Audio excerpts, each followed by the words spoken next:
What's up mga mahal kong televiewers? Ayun, welcome back po sa ating channel. At isang unit po ng Sony mga kaibigan ang pinapagawa po sa atin dahil ito ay walang display Minsan daw po ay halos isang linggo na walang mapanooran sa kanila mga kaibigan. So doon pa lang sa sinabi ay magtataka po tayo para sa akin ay hindi po sira ang T-Con pagka ganyan dahil unang-una hindi dapat magkakaroon ng display o picture pagka ganoon kahaba ang usapin mga kaibigan. Alright, so bubuksan po natin upang kahit paano ay may bahagi po natin sa inyong lahat mga mahal kong televiewers Alright, ito po ay old model, yung unang labas ng Sony. Ayan tingnan nyo po ang dami po ng board. At ito ay hindi pa ang ilaw nito hindi pa LED mga kaibigan. Ang napapabilib tayo sa mga ganitong klase ng unit mga kaibigan dahil matibay ang panel, although mabigat po ang mga ganitong klase ng unit mga kaibigan. Alright, so sa ganong senaryo mga kaibigan, para sa akin ang dapat nating punteriyahin ay ang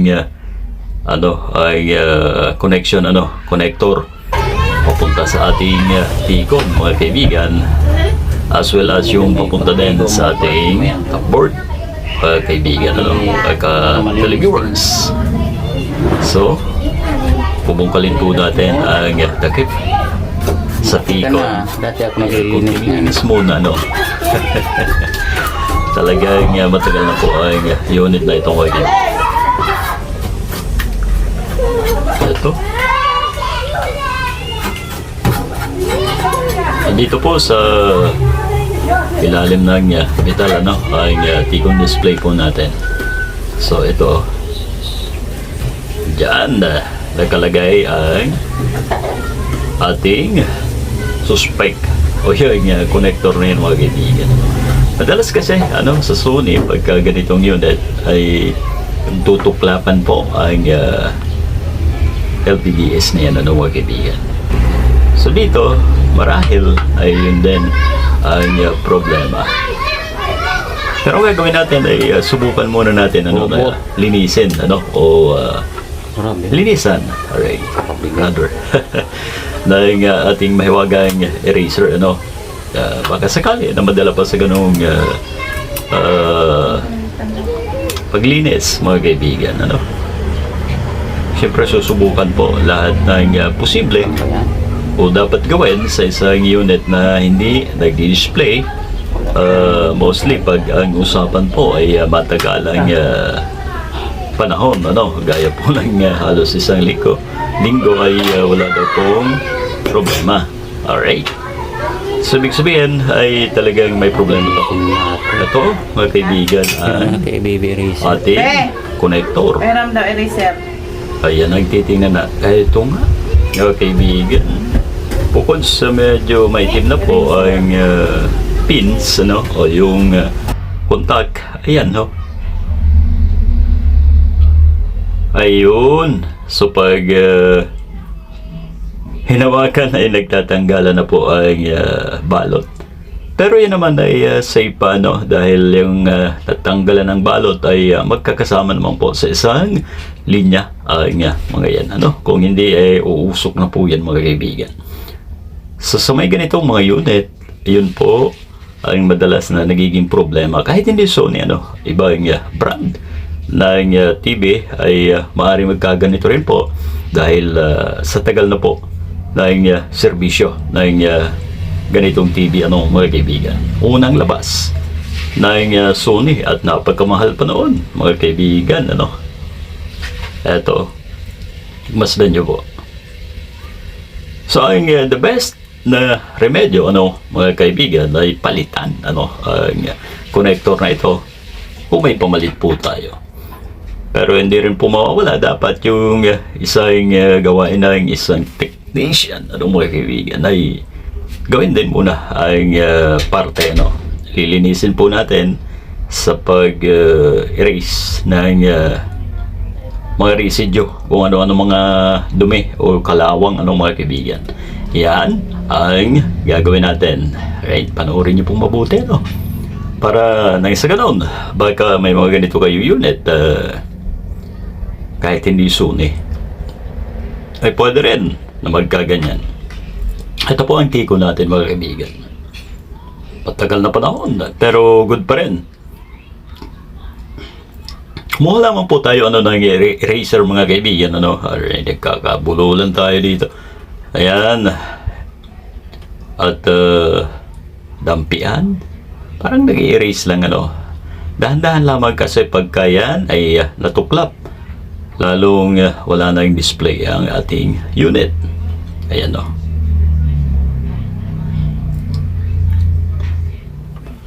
Ang layon lamang po niyan ay may balik ang kintab at magkaroon ng closed contact, mga kaibigan.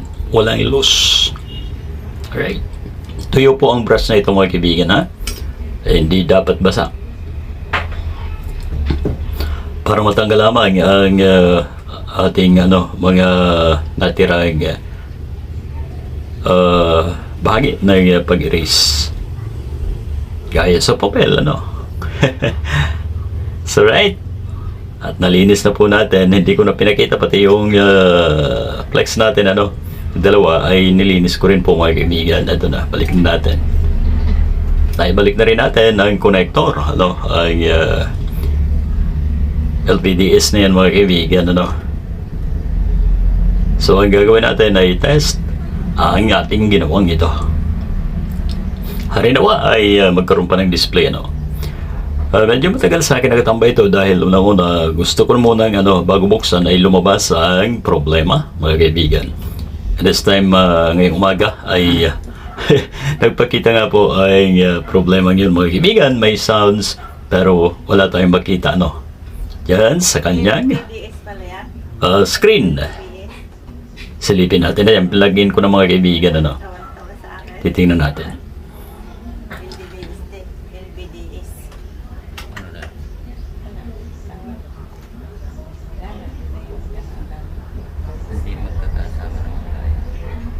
Wait lang, medyo mabigat kasi to kumpara natin doon sa ibang unit na labas ngayon.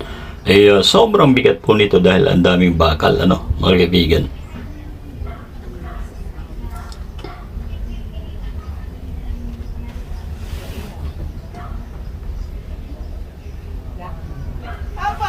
Eto, tingnan ko nga. Ayun, meron na, mga kaibigan. Nagkaroon po ng picture, ang ating ginagawa. So, ibig sabihin ay pwede pa. Pero, gaya po nang sabi ko, if ever na mayroon po kayong pamalit, ay palitan na po ang connector na yan. Dahil sa tagal na rin po, ay syempre, hindi maiwasan na magkakaroon ng problema yan. Lalo pa pagka matagal ang gamitan ng mga kaibigan. Eto, papasilip ko po sa inyo, mga welcome televiewers. Ito na po ang ating TV. Alright. 46 inches na mga kaibigan. Ayan, right. So may palabas na po, mga kaibigan. Yun lamang po ang dapat gagawin, So, syempre, bago po tayo magpalit, ay baka po pwede pa ang ating connector, Sayang naman po. At medyo mahirap din hanapin ang ganyang connector, mga kaibigan. So, maraming salamat po sa inyong pagtutok muli sa ating munting vlog na ito. Nag-iwan po sa inyo ang inyong lingkod.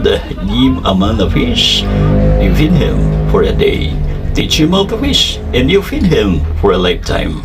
So, pagkakarunungan, ang ibahagi po natin sa ating mga kaibigan ay sigurado na mapapakinabangan po yan ng habang buhay ng mga kaibigan at hindi po maagaw ng sinuman.